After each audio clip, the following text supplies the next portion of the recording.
Jusqu'à 9h, Good Morning Business. Et à 7h42, c'est le PDG de Covéa, Thierry Derez, qui est avec nous. Bonjour. Bonjour. Alors, vous avez des très bons résultats que vous avez publiés hier. D'abord, des résultats qui reviennent finalement à l'avant-pandémie, parce que la première année de pandémie, évidemment, pour l'assurance, ça a été évidemment un choc. Et vous avez fait des gestes en faveur des assurés. Là, on retrouve un peu plus de 800 millions d'euros de bénéfices, plus de 19 milliards d'euros de chiffre d'affaires. Ça y est, la crise est effacée pour vous ? Si seulement.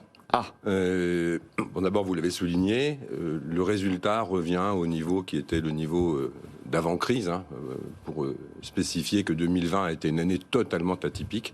En revanche, ce que nous enregistrons, c'est une progression significative du volume de primes, puisque on est à 19 milliards et on était à 16,5 précédemment, donc c'est une croissance importante, une croissance qui est tirée pratiquement sur tous les compartiments. Et ça, c'est positif, parce que ça veut dire que davantage de sociétaires nous font confiance. Ça veut dire que nous avons pu aussi nous déployer dans d'autres branches d'activité, en particulier la réassurance. Vous avez fait une acquisition dont on va parler. C'est, si vous voulez, par rapport à 2020, encore une fois, il faut se souvenir qu'en 2020, on avait eu les coûts directs de la sinistralité, et on avait fait pour plus de 500 millions d'euros de gestes en direction de nos sociétaires pour les aider dans toute la mesure du possible. Pourquoi vous dites alors si seulement on revenait à l'avant ? Pourquoi parce que tout n'est pas encore terminé ? Parce que je suis préoccupé par l'inflation.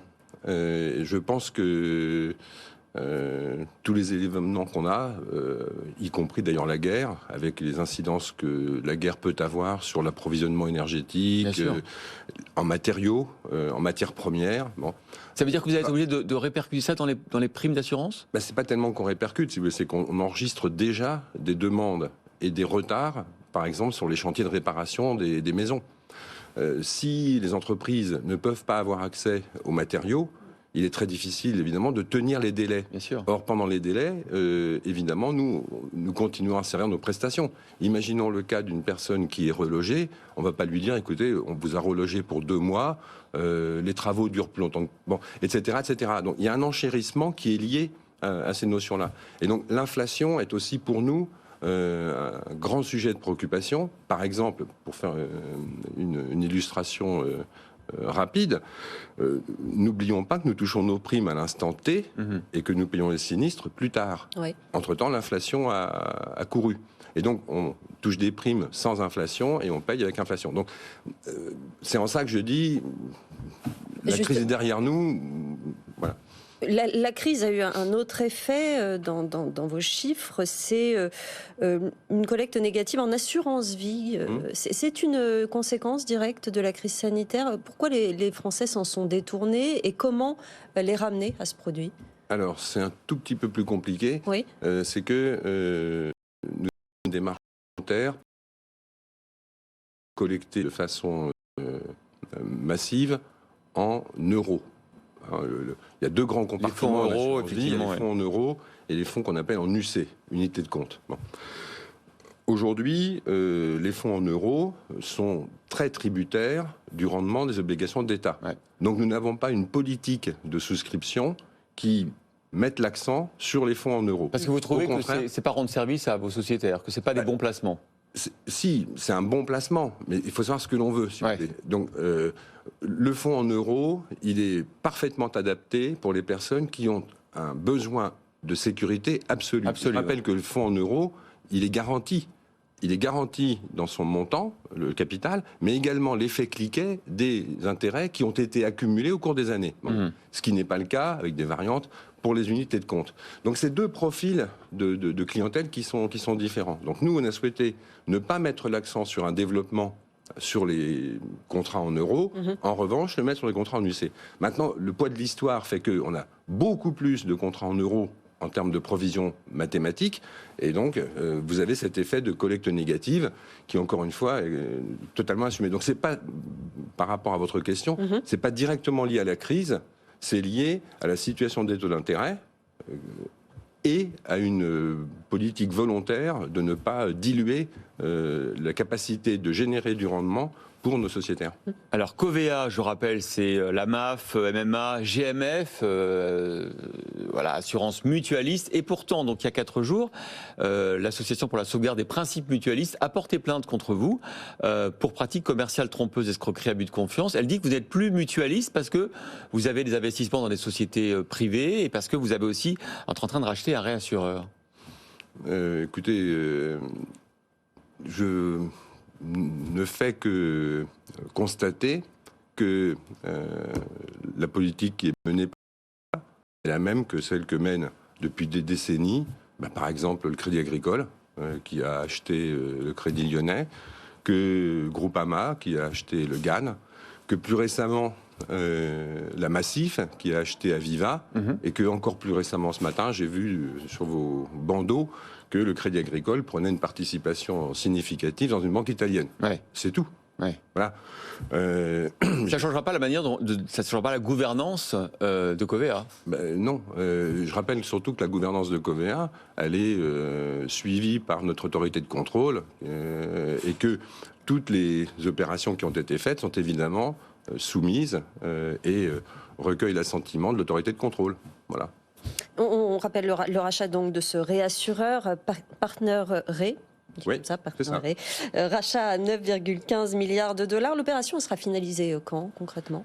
Alors, on est dans la phase où les régulateurs, qui sont des régulateurs non nationaux, Singapour, États-Unis, Irlande, etc., sont en train d'étudier le dossier. Donc, c'est le temps que met le régulateur en question à étudier le dossier. Donc, le process suit son cours. Ça sera pour le courant de l'année 2022. On a quelques espérances pour que ce soit rapide et, si possible, le milieu de l'année 2022. Alors, ce délai a fait que le prix a été réévalué. Sandra disait 9,15, c'était 9 au départ. 150 millions de plus, c'est pas rien. Est-ce que vous payez trop cher, ce réassureur ? Alors, deux remarques sur ce prix. Premièrement,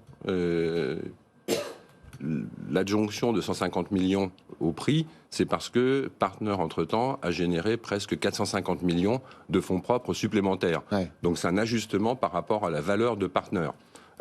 Partner, quand nous avons traité, avait des fonds propres à 7 milliards et 20 millions. Ouais. Ils sont à 7 milliards 455. Donc il y a cet ajustement qui est un reflet de la valorisation supplémentaire de Partner pendant l'année 2021. Deuxièmement, sur le multiple, parce que après tout c'est un critère qui parle à beaucoup de monde, il se trouve que la semaine dernière, je crois il y a 15 jours, Warren Buffett a annoncé qu'il achetait un grand réassureur, Transré, qui est la filiale d'Alleghany. Or, le multiple est exactement le même, à 0,01% près, puisque Warren Buffett paye 1,26 et nous payons 1,27. Alors, après tout, si Warren Buffett paye ce prix-là, avec la réputation qui est la sienne, d'acheter à un prix qui est plutôt un bon en prix, sa faveur, puisqu'on paye le même prix pour un équivalent, c'est QFD. Encore une question. Tout à l'heure, on évoquait avec Sandra l'inflation. Vous disiez que voilà, les réparations coûtent plus cher. C'est vrai, parce que dans le BTP, les prix augmentent. Est-ce que vous allez le répercuter sur les primes l'an prochain ? Déjà, quelle va être l'augmentation pour l'auto et pour l'habitation cette année ? Alors, je ne peux pas répondre directement pour l'auto et pour l'habitation. La répercussion de l'inflation, il faut bien voir que pour l'assurance, ça se fait a posteriori. Ouais. Puisque aujourd'hui, on émet des primes. Ouais. On ne connaît pas l'inflation, mais dès que les primes auront été émises, nous paierons les sinistres incorporant l'inflation. Ça veut dire donc que on a ce différentiel qui pour nous n'est pas connu. Attention, 2023, les primes vont augmenter. Vous savez, sur le marché français, on n'a jamais d'augmentation brutale. La politique de Covea a toujours été de lisser les augmentations. Donc, on est rétif, parce qu'on fait attention à ce que la sensibilité et aux besoins de nos sociétaires, on est rétif à augmenter de façon violente les primes. Je peux prendre un exemple. Au Royaume-Uni, les primes varient d'une semaine à l'autre de 23, 24, 25%. Ah oui, c'est vrai. Mais c'est une autre culture. Ouais. Nous, on a une culture beaucoup plus lissée dans le temps. Et donc, puisque ce que nos sociétaires attendent de nous, c'est que nous lissions les primes dans le temps, pas de secousse, on s'adapte et on fait comme ça. Donc, par rapport à l'inflation, ça va se jouer avec, évidemment, une charge supplémentaire pour nous, mais c'est notre métier. Merci beaucoup Thierry Derez, PDG de Covea, d'avoir été l'invité de Good Morning Business ce matin.